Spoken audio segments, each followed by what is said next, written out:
A'udzu billahi minasyaitonir rajim. Bismillahirrahmanirrahim. Assalamualaikum warahmatullahi wabarakatuh. Innal hamdalillah nahmaduhu wa nasta'inu wa nastaghfiruh wa na'udzu billahi min syururi anfusina wa min sayyiati a'malina. May yahdihillahu fala mudhillalah wa may yudlil fala hadiyalah. Asyhadu an la ilaha illallah wahdahu la syarikalah wa asyhadu anna Muhammadan abduhu wa rasuluh. Allahumma shalli wa sallim wa barik ala hadzal nabiyil karim wa ala alihi wa sahbihi ajmain.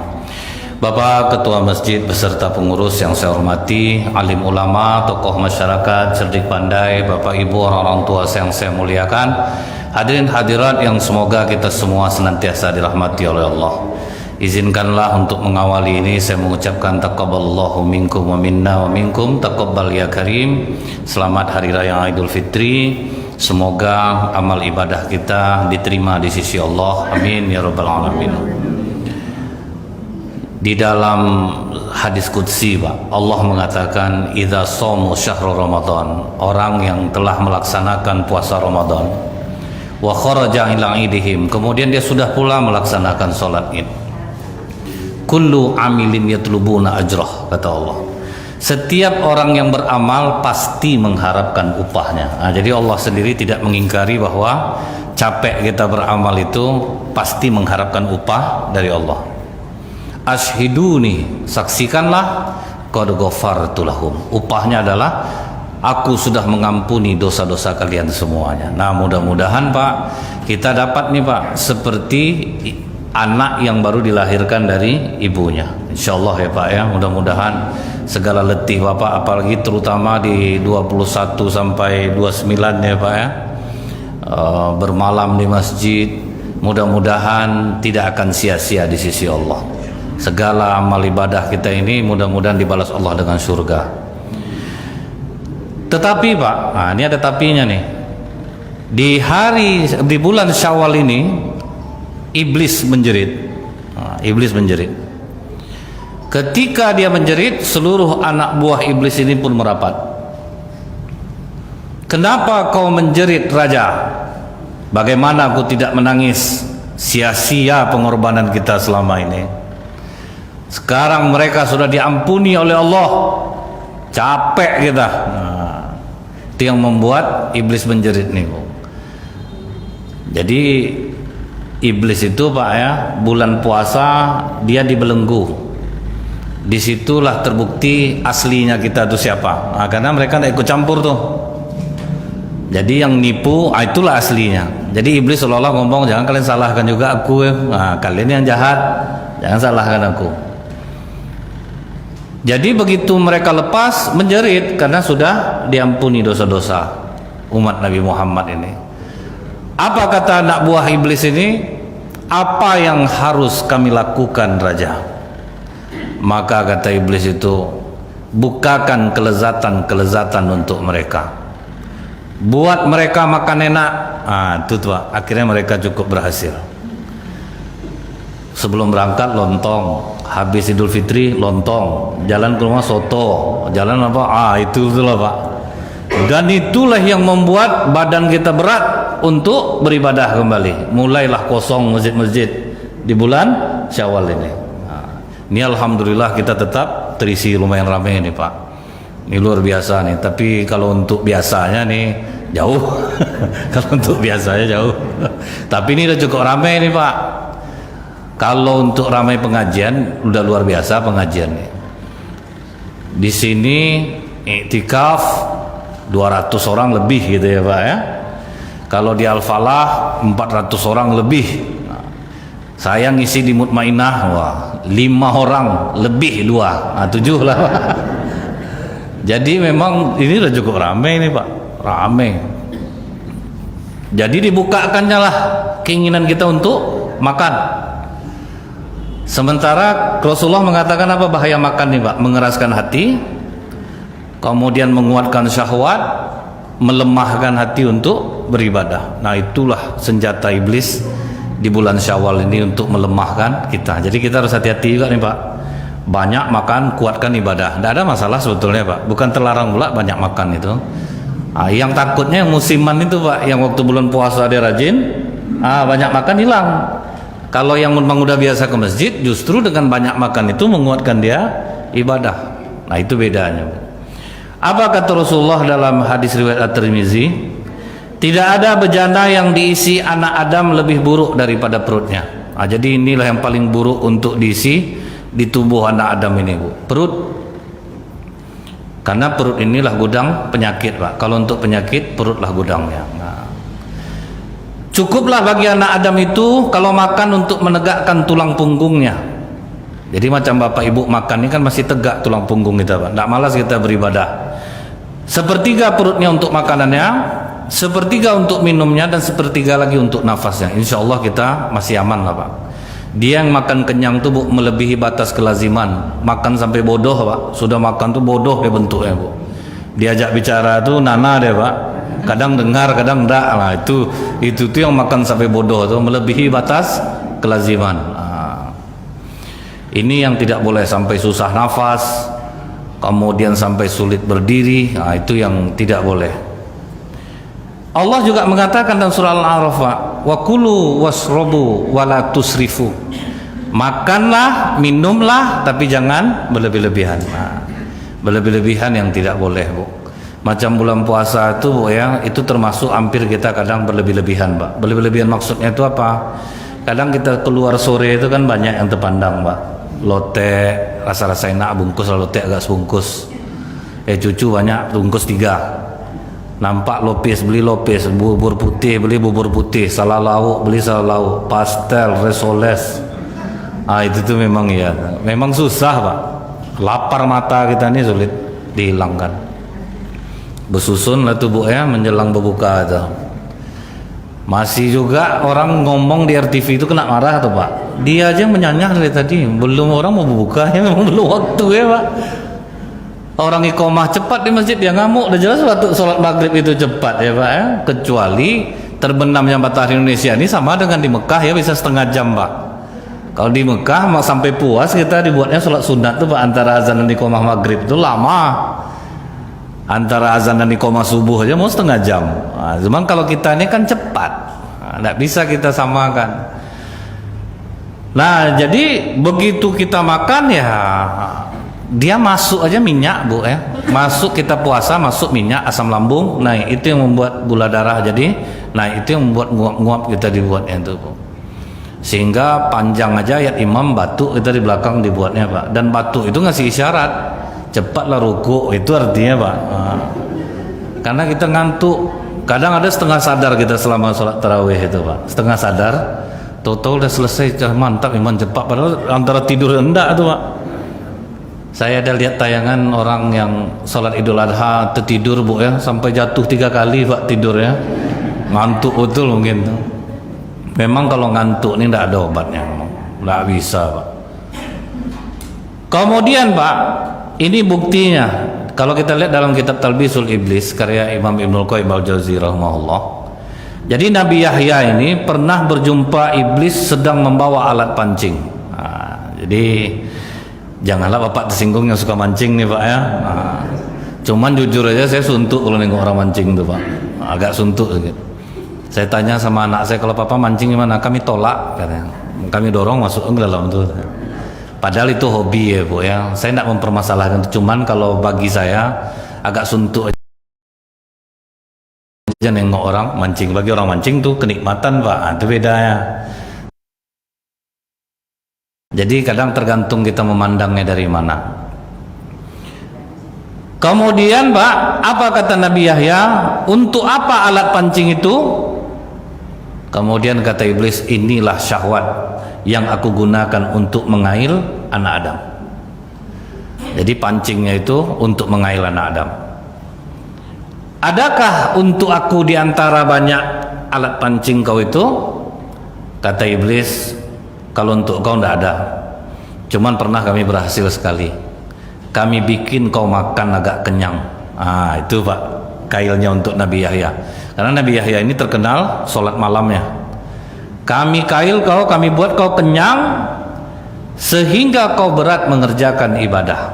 Kemudian apa kata Nabi? Hai, aku bersumpah aku tidak akan lagi makan kenyang setelah ini. Nah, jadi tidak pernah lagi makan kenyang. Nah, makan kenyang tuh berhenti sebelum kenyang tuh itu sulit tuh Pak. Apalagi kalau kari kambing lah Bu ya, jarang-jarang jumpa. Nah, itu payah betul mau berhenti ya tuh Pak. Tidak peduli nanti lah naik kolesterol tuh, yang penting makan ini dulu. Susah mau berhenti sebelum kenyang tuh Bu. Dan contoh di bulan Ramadan Bu ya, kita mengurangi makan. Keinginan kita beribadah tinggi Pak. Tengah malam kita mau, macam orang pergi umroh haji Bu ya, kalau udah zuhur ke masjid kan isya aja pulang Pak, tahan tak makan, minum aja air zam-zam, tahan orang. Cuma balik ke Indonesia, itu balik Pak, berat balik dia.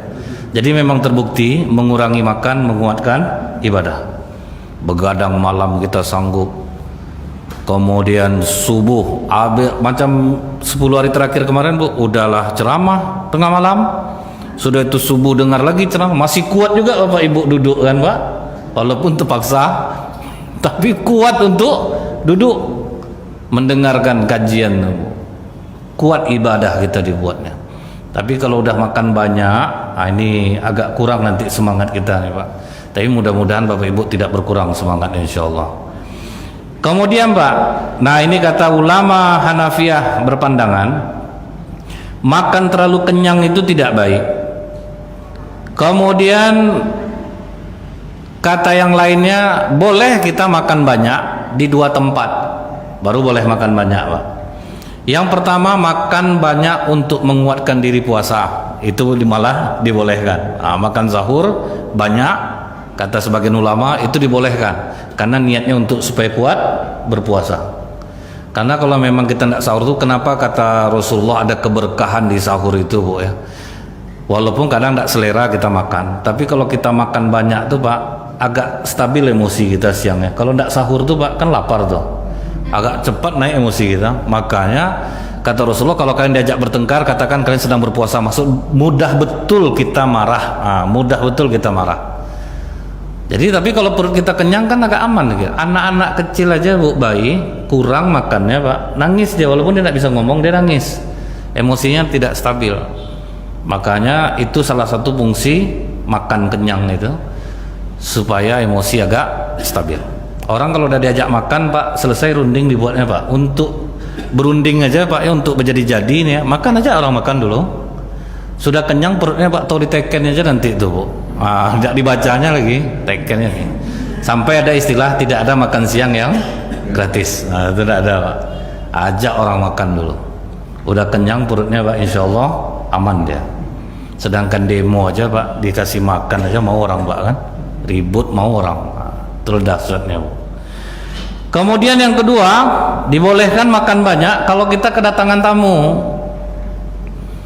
Kemudian yang kita khawatirkan tuh Pak, kalau kita berhenti dia berhenti gitu, sementara dia masih selera makan. Saya ingat Bu ya, kalau kita kayak makan di daerah Sumatera Barat, itu yang setelah makan dia tidak akan mencuci tangannya. Ambil semangka taruh di piring, itu yang dimakan. Belum juga orang selesai lagi ambil pisang. Pokoknya biar banyak makan sampai orang terakhir selesai itu, baru kita cuci tangan. Kalau sempat ada yang cuci tangan di awal, berhenti semuanya makan. Jadi kalau makanan tanggung-tanggung, rasanya cepat-cepatlah cuci tangan Bu, daripada nambah orang nanti Pak. Itu.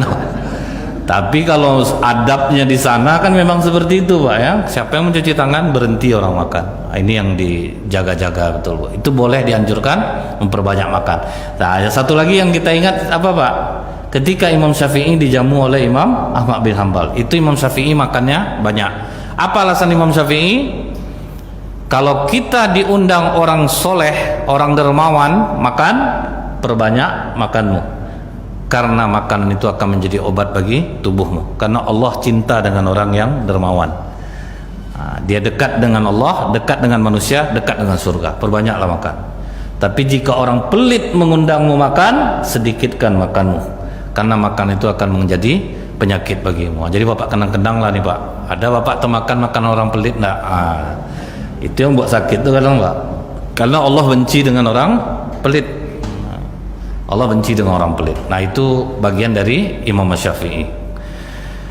Umar bin Khattab radhiyallahu an pernah bertemu seseorang di jalan, Pak. Ditanyanya lah, kenapa perut kau ini besar? Nah, ditanya ya, macam-macam saya nih lah, Pak. Kenapa perutmu besar? Dia menjawab, ini karunia dari Allah, Umar. Kata Umar, karunia, kata kau, ini azab. Nah, jadi macam orang berperut macam saya nih, Pak, azab Allah nih. Saya harus hati-hati nih, kajian ini untuk saya nih, Pak. Kemudian Pak Umar pun melanjutkan, hai sekalian manusia, hindari perut besar. Nah, itu kata Umar, Pak. Karena perut besar akan membuat kalian malas menunaikan sholat. Karena waktu ruku sakit, sujud sakit, Pak. Naik ke atas tubuh sesak dibuatnya. Dia merusak organ tubuh dan bisa menimbulkan penyakit. Makanlah kalian secukupnya agar kalian bisa semangat untuk menunaikan sholat. Terhindar kalian dari sifat boros dan lebih giat beribadah kepada Allah. Kadang gara-gara makan nih, Pak, orang rela menghabiskan banyak. Contohnya, Bu, kadang gara-gara gengsi, Pak. Mau makan tuh, Bu, kayak makanan Jepang di restoran Jepang, itu biasanya, Bu, makan berdua bisa kena 4 juta tuh, Pak. Nah, jadi kadang makan ini bisa berlebihan di harganya juga. Cuman memang ada harga tuh, Bu, memang ada kualitas, Pak, lain-lah enaknya, Pak, ya. Kalau makan bermutu tuh, cuman kalau udah sampai 4 juta, 2 juta satu orang makan tuh kan terlalu berlebihan. Nah, macam kita berbuka di hotel 100.000 per orang, 100.000, Pak, dibawa makan ke rumah pagi siang malam 8 orang makan tuh 16 kali makan. Nah, kalau kita berpikir ke situ ya, Pak, ya. Nah, kemudian lihat ini, ada beberapa dalil menunjukkan bagi orang yang gemuk banyak makan. Ini orang gemuk maksudnya ini apa, Bu? Orang yang dulunya kurus bukan bawaannya gemuk, beda, Pak. Misalnya bapak memang bawaan bapak gemuk, tidak termasuk dalam hadis ini. Tapi dia kurus dulunya, akhirnya dia gemuk. Ini yang kena dalil ini. Itu menurut Ibnu Hajar al-Asqalani. Apa kata Rasulullah? Khairukum qarni, generasi terbaik adalah generasi zamanku. Summal ladzina yalunahum, kemudian masa setelahnya. Summal ladzina yalunahum, kemudian generasi setelahnya. Jadi Nabi, sahabat, tabi'in. Inna ba'dakum qauman yakhununa wa la yu'tamazun. Setelah itu akan muncul generasi yang suka berkhianat dan tidak bisa dipercaya. Nah, jadi kalau udah lewat itu muncul generasi yang tidak bisa dipercaya. Wa yashhaduna wa la yastashhadun. Mereka bersaksi padahal tidak diminta untuk jadi saksi. Mereka bersaksi. Ini maksudnya orang suka memfitnah nih, Pak. Wa yanziruna wa la yafun. Dia bernazar tapi tidak dilaksanakan, ya. Kan orang banyak tuh, Pak, ya. Pertama dalam bahaya, ya Allah, kalau lepas aku dalam bahaya nih, aku bernazar akan menyembelih sapi. Rasa-rasa aman nampak, Bu, kambing lah, ya Allah. Rasa-rasa aman lagi ayam. Nah, sudah tuh akhirnya tidak jadi. Banyak orang bernazar, Pak, tidak jadi. Padahal, Bu, nazar itu sendiri apa kata Rasulullah? Pemberian orang yang paling pelit adalah nazar. Dijanjikannya Allah dulu baru dibuatnya. Kan pelit nama itu, Pak. Aku kalau misal lulus lah anak besok, menyumbang lah aku ke masjid karpet 15 meter. Ditunggunya dulu, Pak. Kan pelit nama itu, Pak. Ah, jadi walaupun nazar itu boleh, Bu, ya, tapi sebetulnya tidak bagus, tidak bagus sebetulnya. Kemudian, Pak, wa yazharu fihi musiman. Kemudian mereka menampak pada mereka kegemukan. Nah, jadi yang dulunya kurus jadi gemuk. Jadi itu yang kena dalam dalil ini. Orang-orang yang gemuk yang dibenci oleh Allah. Dulunya kurus jadi gemuk. Beda kalau gemuk dari bawah. Misal Syekh Abdurrahman Sudais kan gemuk itu, Pak. Itu memang gemuk dari kecil. Jadi ini tidak termasuk. Jadi tidak benar orang gemuk itu semuanya dibenci oleh Allah. Tidak, Pak. Orang yang dulunya kurus jadi gemuk, karena biasa penggemukan itu kan sapi biasa itu, Pak, ya. Sapi kurus digemukkan, nah itu ya ada. Jadi mahal dia harganya. Kemudian, Pak, yang berikutnya itu apa kata Al-Qurtubi mengenai hadis ini? Hadis ini celaan bagi orang gemuk, karena gemuk yang bukan bawaan penyebab makan. Nah, jadi memang dari kecil dia gemuk, ini tidak termasuk. Yang termasuk di sini orang banyak makan, minum, santai, berfoya-foya. Ah, ini yang akhirnya dia menggemukkan badannya. Terus lalu mengikuti hawa nafsu. Sekarang kita lihat hadis dari Hasan al-Hindi, dari Hindi, dia berkata Rasulullah itu berdada lebar, antara perut dan dada berukuran sama. Itulah body Rasulullah, Pak. Antara perut dan dada berukuran sama. Jadi Rasulullah tidak buncit macam bapak nih, Bapak, rata antara perut dan dada. Bukan karena makan hati ya Pak, orang makan hati kurus juga Pak. Banyak betul yang ditahannya sehingga tidak selera makan. Tapi Rasulullah itu berarti bodinya itu perfect Pak, antara dada dan perut sama rata. Dari Ummu Hani, Ummu Hani ini Pak, anak Abu Thalib yang pernah menolak Rasulullah. Jadi jangan dikira Bu, Rasulullah itu walaupun tampan bukan tidak pernah ditolak perempuan Pak. Ummu Hani inilah, Ummu Hani itu Bu ya, pernah dilamar oleh Rasulullah kepada Abu Thalib. Kemudian Abu Thalib menolak. Bukan apa-apa Muhammad, kita tuh harus balas jasa lah supaya tidak hilang persaudaraan dengan keluarga ibumu. Jadi tidak bisa ke kau, ke yang lain. Setelah Ummul Mukminin Khadijah meninggal, Rasulullah melamar kembali Pak. Tetap dia tolak, padahal udah jadi Rasul tuh Pak. Jadi jangan dikira ya Bu ya, Rasulullah itu tidak pernah ditolak oleh wanita. Nah, apa kata Ummu Hani ini? Cuman dia akrab sama Ummu Hani.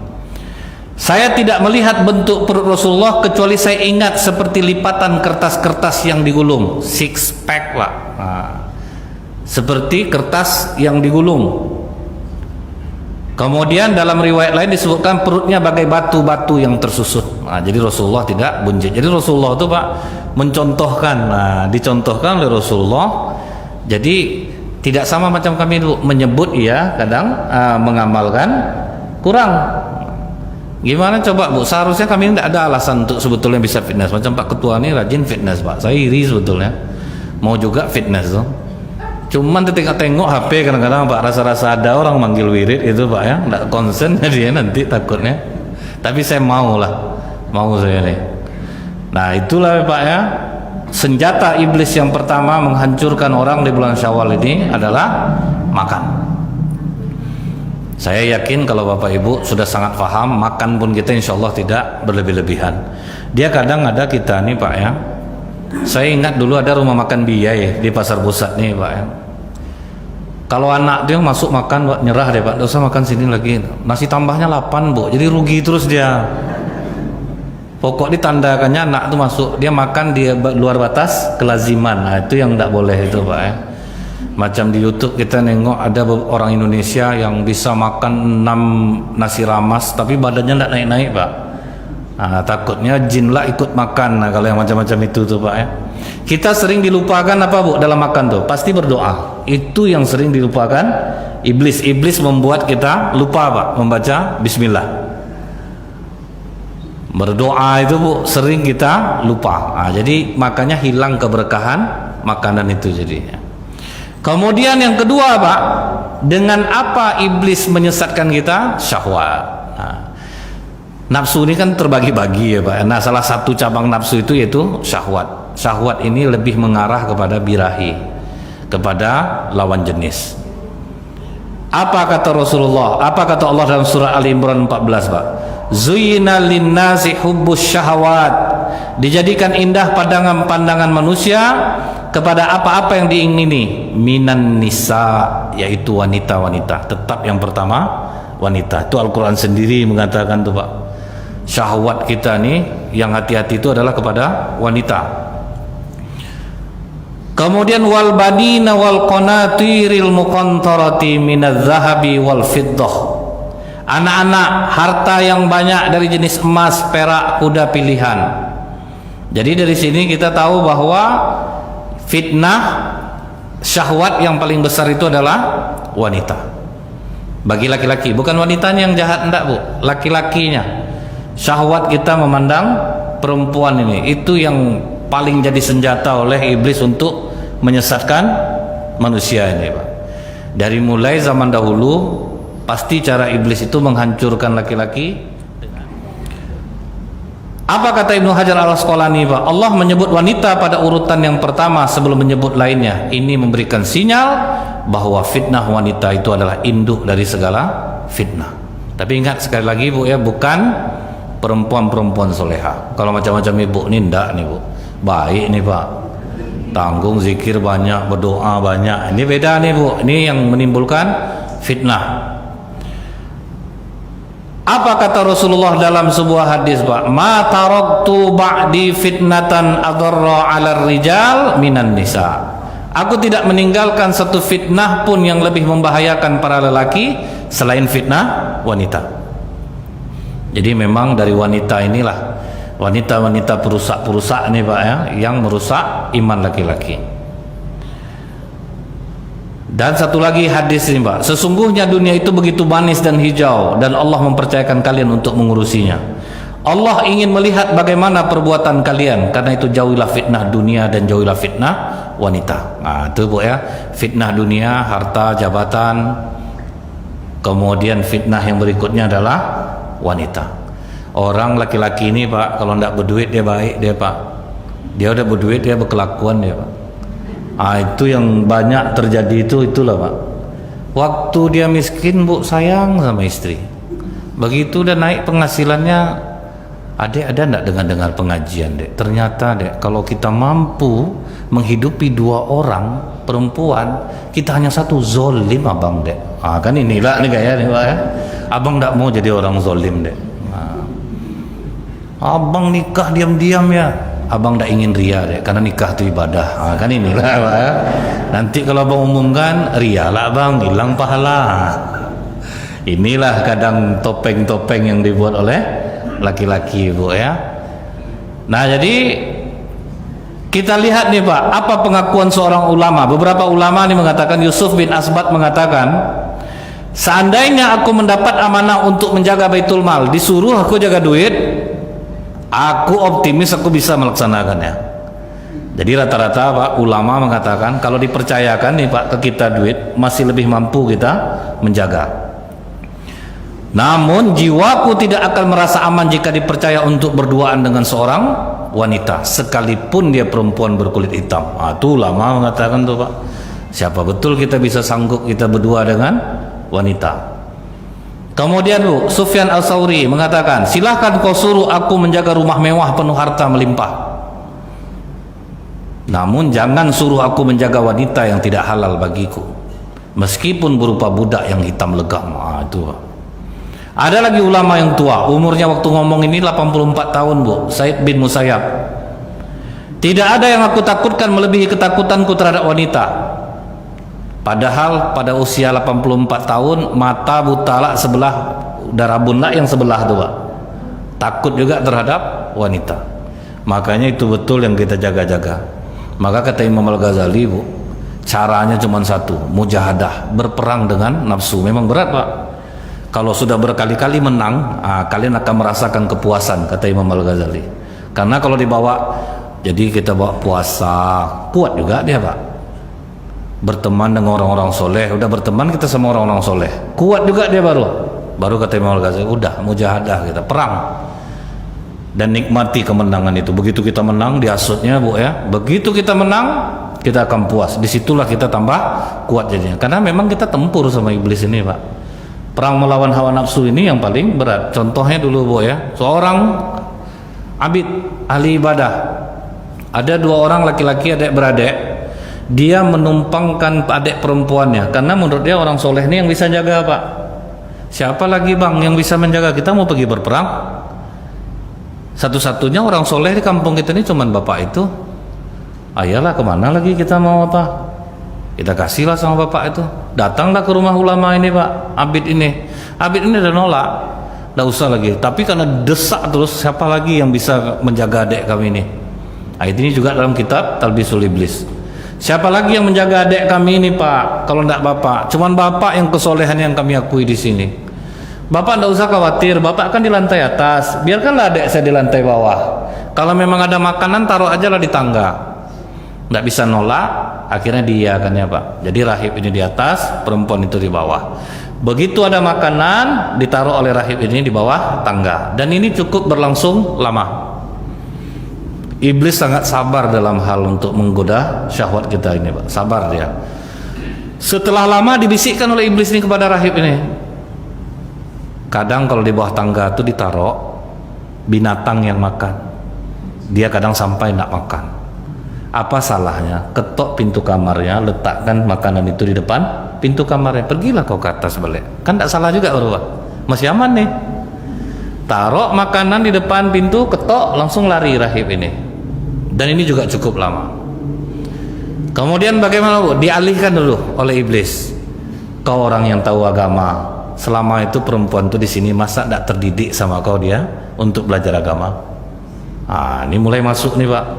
Macam kami ustadz-ustadz nih, ini paling sering nih, Bu, bisikan yang ini nih. Bertanya perempuan soal rumah tangga, Pak. Mau rasanya nyuruh bercerai dibuatnya, Pak. Tengok cantik mah, cerai aja lah, Bu. Ah, itu gitu ya. Bukan ndak ngeri, Pak. Ini yang sering nih, Bu, yang masuk pengalihan isu iblis kemari ke kami itu loh, Pak. Ustadz, saya mau bertanya, suami saya itu kan gini, Ustadz. Pertama baik-baik aja kita jawab. Udah 4 kali chat, Bu. Alangkah bahagia ya Ustadz ya kalau suami saya Ustadz. Itu berdentang juga jantung kita dibuatnya, Pak. Dibandingkan ya kita sama suaminya, maka lebih baik perempuan itu curhatnya ke ustazah, jangan ke ustadz. Ke ustazah dia lebih cenderung harus curhatnya. Kalau enggak gawat, Bu. Udah banyak kawan-kawan yang kena gara-gara ini. Udah banyak. Ini alhamdulillah Allah masih nolong nih, Bu. Ada yang ditinggalkannya istrinya, Pak. Bahkan ada yang meninggalkan istrinya. Karena memang inilah godaan yang menjadi, saya tidak beranilah nyalahkan, oh masa ustadz kayak gitu, enggak bisa, Pak. Memang itulah tantangannya. Itulah memang ujian besar. Nah, kemudian mulailah, Pak, diajaknya perempuan nih, ayo kita ke depan supaya tidak terjadi fitnah. Diajaknya untuk ngobrol di luar, dididiknya lah agama, diceritakan agama, mulai dekat, mulai akrab. Barulah kata iblis itu, kau udah dekat sama dia, kalau ngantar makanan tuh langsung aja lah masuk ke kamar. Nah, itu lagi, Pak. Kan sering kita tergodanya gitu, Pak. Udah macam adik beradik saya sama dia tuh. Nah, akrab betul Bapak sama peluk-peluk sama ibu tuh, Pak. Udah macam adik beradik. Mana lah adik beradik mana pernah meluk, Bu? Nah, ini kadang-kadang saya pernah, Pak ya, adalah adat di daerah ini tidak jauh dari Pekanbaru nih, Bu. Ketemu tuh, Pak, bini orang dipeluknya, Pak. Udah macam adat sama dia macam itu. Di mana?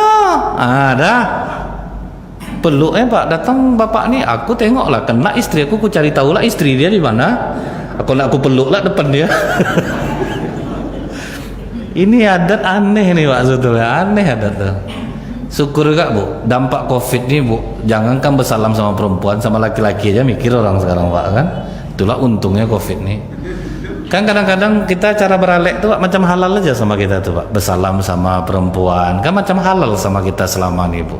Nggak apa-apa loh, nggak usah diapa-apakan, betul lah. Kan inilah gaya nih, Pak ya. Ibu nggak merasa, Bu. Bapak tuh merasa, kadang sudah ibu lewat lembut kan. Itu lembut. Laki-laki ini yang susah, Pak. Setelah itu mulailah, Pak, dia ketok kamar, masuk ke dalam, diantarkannya makanan, ditiup oleh iblis itu aurat perempuan nih, terkembang, berselera labit nih, Pak. Lama menahan, Pak, kan. Tahu-tahu di depan mata ada, Bu. Dan perempuan itu kan udah dekat, mau lah, Pak. Nggak lah menolak, Bu. Terjadilah perzinahan. Selesai berzina, mulai iblis menakutkan. Sempat tahu, buka mulut dia, hancur karir kau. Udah dibunuhnya lah perempuan nih, Bu. Dikuburnya, dibuatnya acting ketika saudara laki-lakinya pulang. Adik kalian meninggal karena sakit, aku sudah berusaha untuk mengobatinya tapi tidak bisa. Oh ya, tidak apa-apa, Pak Rahib, kami berterima kasih kau telah menjaga adik kami. Nah, cara iblis yang berikutnya apa, Bu? Masuklah dia ke mimpi 2 orang bersaudara ini. Jadi orang dapat pembunuh lewat mimpi itu sebetulnya iblis yang menunjukkan tuh, Pak. Iblis yang menunjukkan, dia memang cari gara-gara, sudah disuruhnya orang bunuh, dia lah yang buka kan. Mimpi ke abangnya, mimpi ke adeknya, sama, Pak, mimpi tersentak. Bang, aku mimpi apa kau? Adik kita rupa dibunuh oleh rahib itu. Iya, sama mimpi kita. Kuburnya pun ditunjukkan juga, tidak jauh dari tempat mihrabnya. Udah, pergi ke sana, digali, ternyata betul, Pak. Diaraklah rahib ini. Begitu dia mau dihukum gantung, Bu, datang lagi iblis nih. Aku yang mudah menyesatkan kau, aku juga yang bisa melepaskan kau. Bagaimana kau bisa melepaskan aku? Cukup kau sujud sama aku 3 kali, aku lepaskan kau. Bagaimana aku bersujud? Aku disalib, kedipkan matamu 3 kali. akhirnya mati sesat jadinya Pak. Itulah bahayanya godaan iblis dengan wanita. Janganlah merasa kuat itu lagi Pak. Kita tempur pokoknya. Ada perasaan itu kita tempur, minta tolong kita sama Allah. Semoga kita dimenangkan dengan pertempuran ini. Karena Bu, laki-laki ini sampai mati nafsunya tetap ada, beda dengan perempuan. Laki-laki ini mati aja yang habis nafsunya. Kemudian, tapi di hadis lain apa kata Rasulullah Bu? Dunia adalah perhiasan, dan sebaik-baik perhiasan dunia adalah wanita yang solehah. Kalau wanita solehah malah jadi perhiasan terbaik di dunia. Insya Allah ibu-ibu nih lah Bu. Ibu-ibu nih lah nih. Ketika Ubaid, dia ini lahir semasa Rasulullah Pak, tapi masih kecil betul waktu itu, sehingga dia jadi seorang ulama. Nama lengkapnya itu Ubaid bin Umair bin Qatadah. Jadi di Mekah itu dulu ada perempuan yang sangat cantik, sangat cantik Bu. Jadi waktu dia berdandan, dia ngomong sama suaminya, wahai suamiku, ada enggak di Mekah ini laki-laki yang bisa kuat dengan godaan aku? Itu ditantang sama istrinya Pak, karena dia memang merasa dia sangat cantik. Kata suaminya, ada.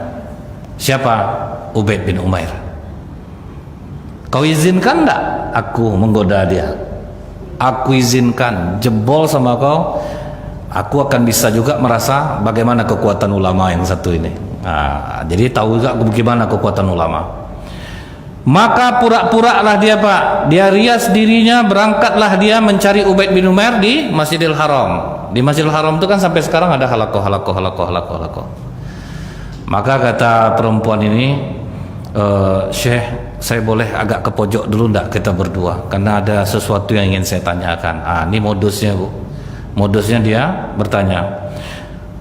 Begitu udah dekat dia berdua, dibukanya cadarnya Pak, nampaklah wajahnya yang cantik. Setelah itu apa kata perempuan ini? Sungguh Syekh, aku sebetulnya ingin mengatakan kepadamu, aku sangat mencintaimu. Tuh Pak. Untung enggak saya nih, kalau enggak lewat aku ya juga. Payah nih Pak. Janganlah sampai Allah menguji dengan seperti ini lagi. Aku ingin jawaban darimu Syekh.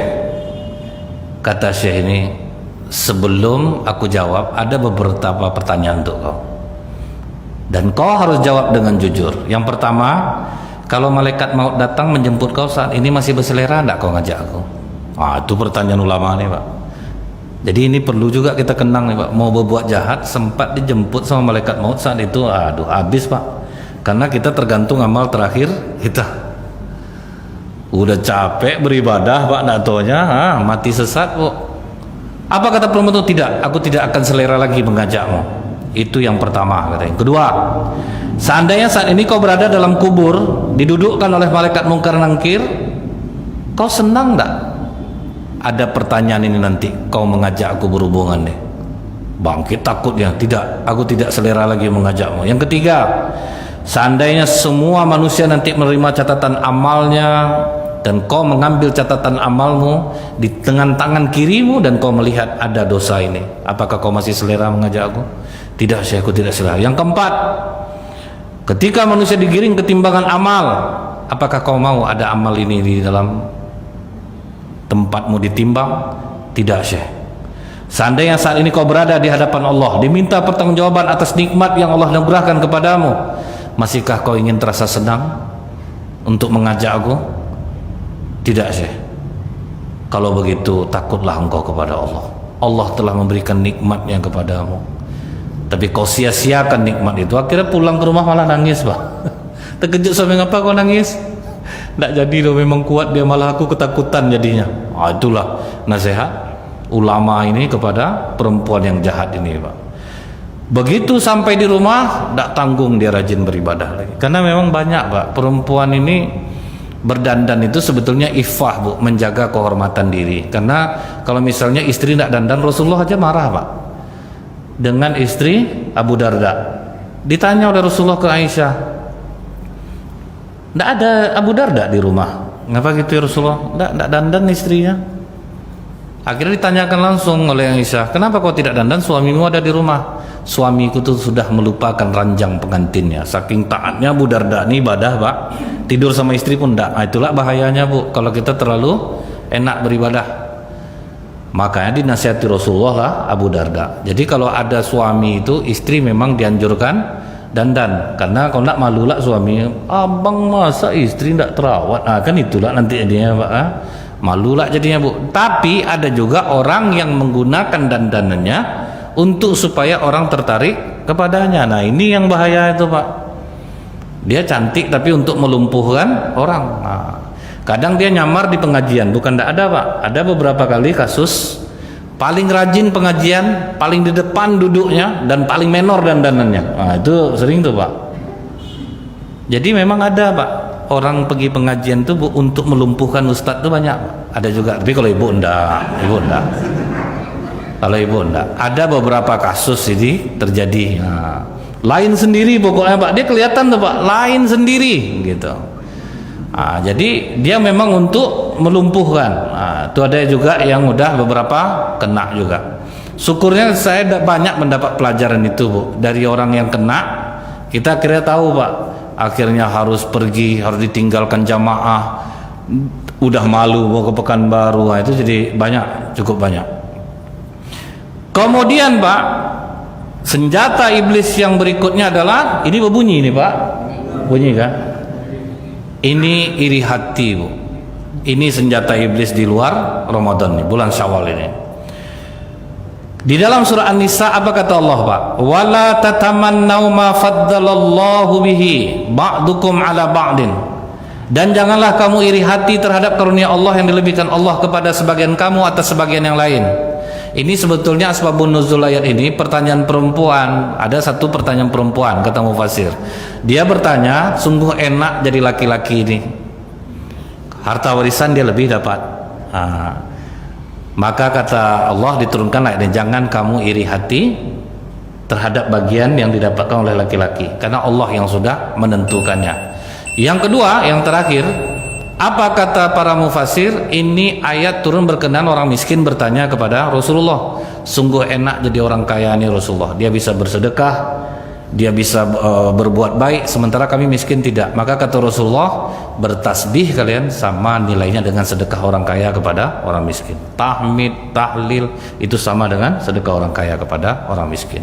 Mudah-mudahan kita terhindar di bulan Syawal ini dari ketiga penyakit ini, walaupun masih banyak penyakit yang lain. Insyaallah lain waktu akan kita sambung kembali. Subhanakallahumma bihamdika asyhadu alla ilaha illa anta astaghfiruka wa atubu ilaik. Assalamualaikum warahmatullahi wabarakatuh.